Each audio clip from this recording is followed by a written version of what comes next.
श्री दत्त जयंती सोहळ्यानिमित्त गोडसेमळा सोनवडी बुद्रुक येथे सुवर्ण महोत्सवी गुरुचरित्र अखंड पारायण सोहळ्याचे आयोजन करण्यात आले आहे।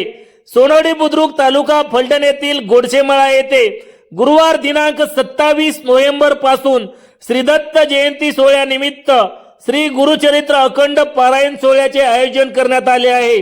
सुवर्ण महोत्सवी वर्ष 50व्या वर्षात हा सोहळा संपन्न होत आहे।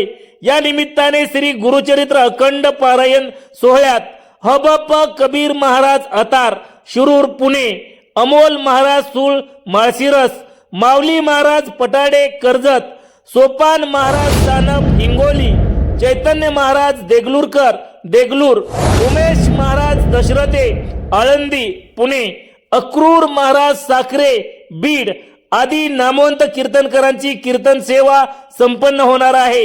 या अखंड पारायण सोहळ्यात दैनंदिन कार्यक्रम, काकड आरती, गुरुचरित्र पारायण, आरती, हरिपाठ व आरती, कीर्तन, गुरुचरित्र अखंड पारायण, महाप्रसाद, पंगत, हरिजागर आदी उपक्रम संपन्न होणार आहेत। गुरुचरित्र अखंड पारायण सोहळ्याचे सुवर्ण महोत्सवी वर्ष असून पंचक्रोशीतील भाविक भक्तांनी यामध्ये मोठ्या संख्येने सहभागी व्हावे असे आवाहन ग्रामस्थ मंडळ सोनवडी बुद्रुक गोडसेमळा तालुका फलटण यांनी केले आहे।